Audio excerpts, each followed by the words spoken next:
What can be common between a drama written in 1879 and a song written in 2019? Plenty.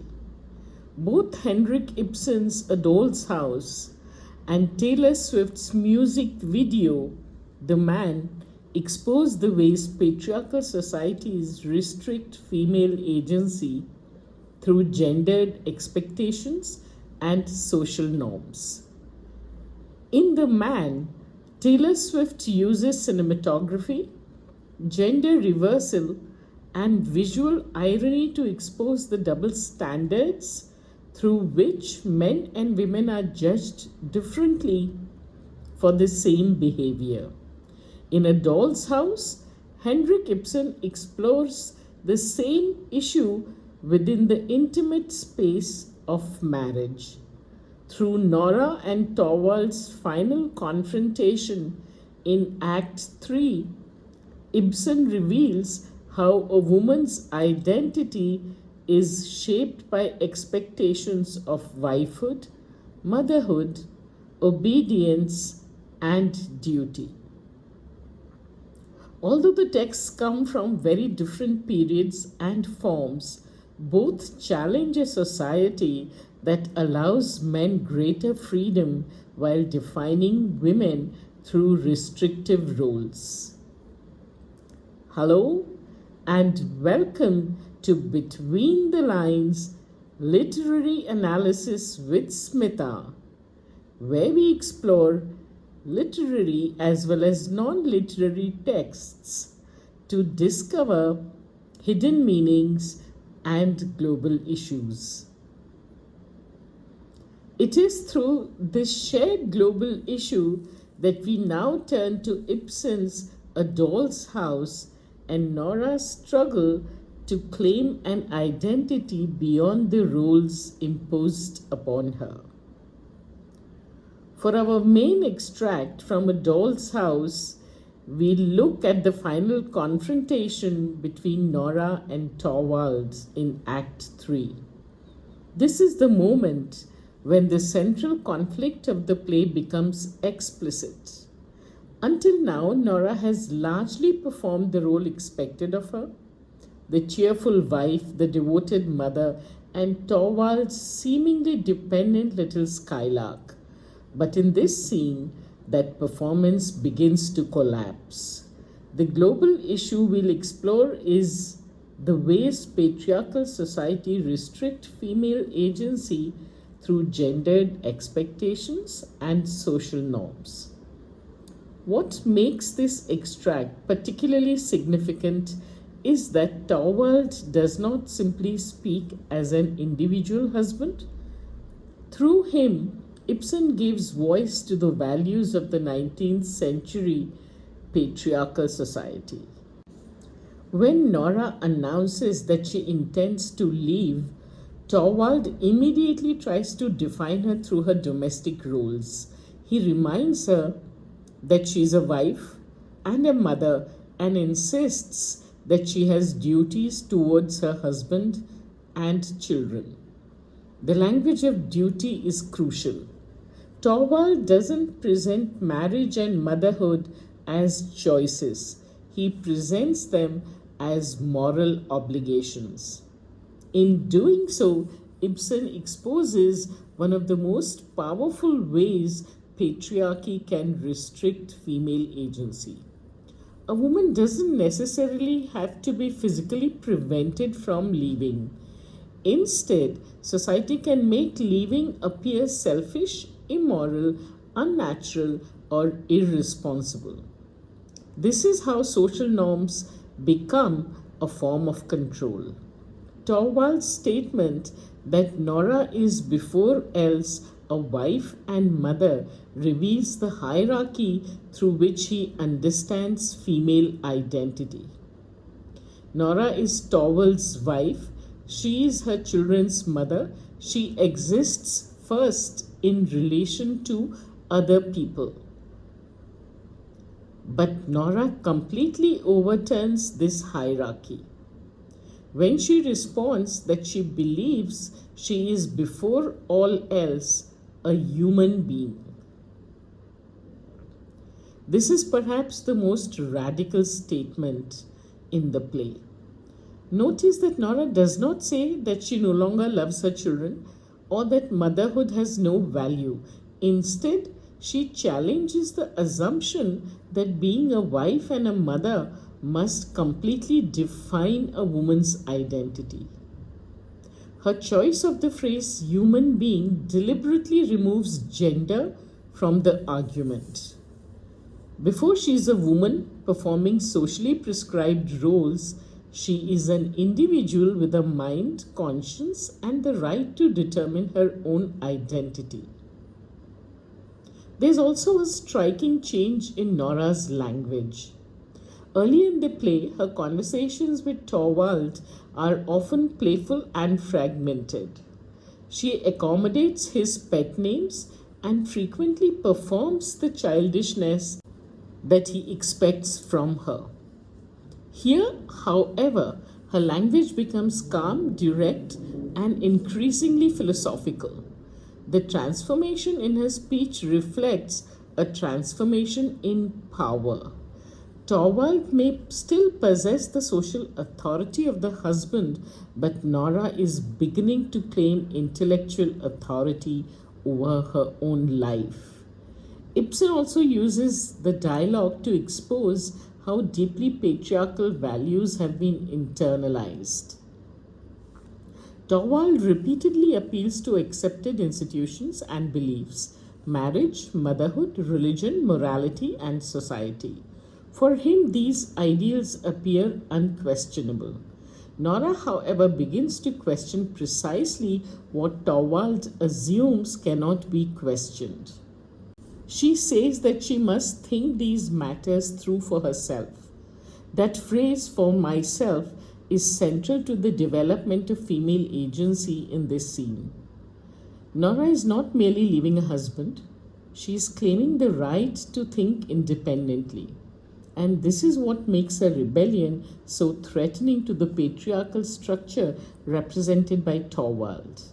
The conflict is therefore much larger than a disagreement between a married couple.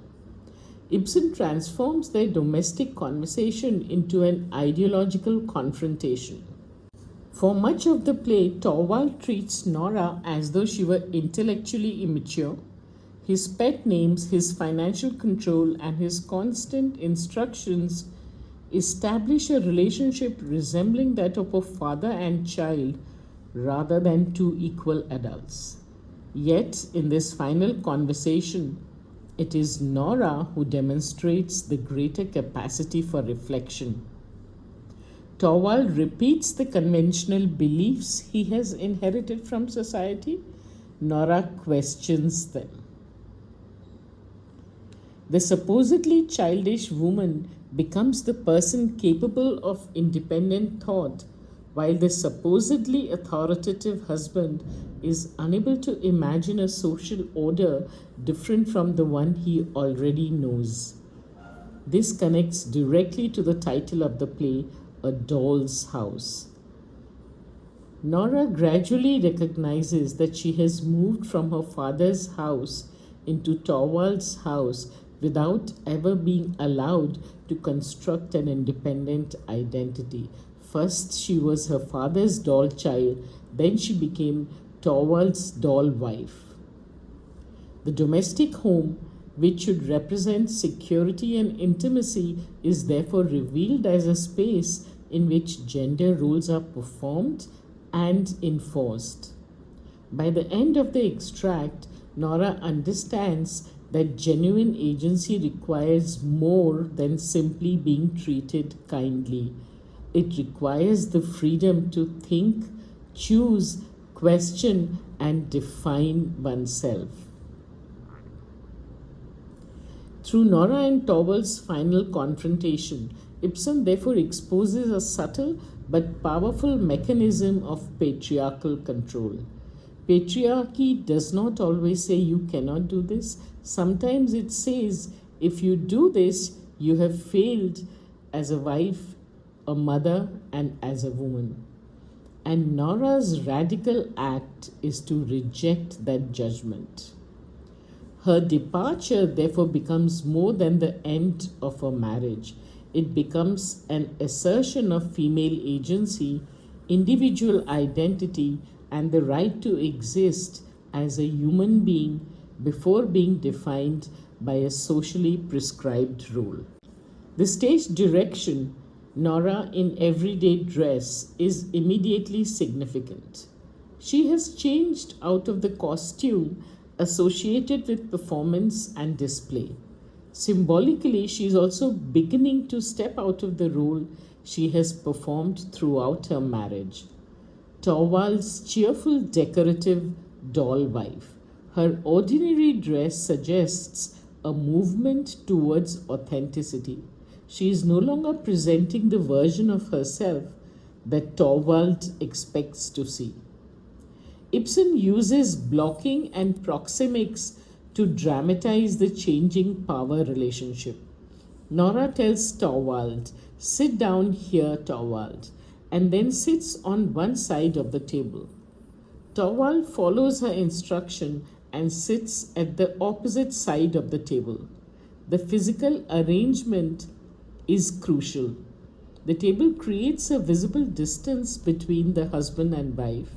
Instead of appearing as an intimate married couple, they now face one another almost like two opposing parties in a negotiation. Their emotional separation is therefore made spatially visible. There's also a subtle reversal of authority. Earlier in the play, Torvald frequently instructs Nora and controls her behavior. Here, Nora gives the instruction, "Sit down." She determines the physical arrangement of the scene and controls when the serious conversation will begin. The change continues in her dialogue when she tells him, "You must not interrupt me. You must simply listen to what I say." The repetition of the modal verb must is striking. Nora appropriates the language of authority that has so often been used against her. For once, Torvald is required to listen rather than define, instruct, or correct her. Ibsen then introduces the striking phrase, "Torvald, this is a settling of accounts." The diction of transaction is extremely important. Settling of accounts belongs to the language of money, debt, and business rather than romance or marriage. Nora therefore reframes their relationship as something that must now be evaluated, calculated, and accounted for.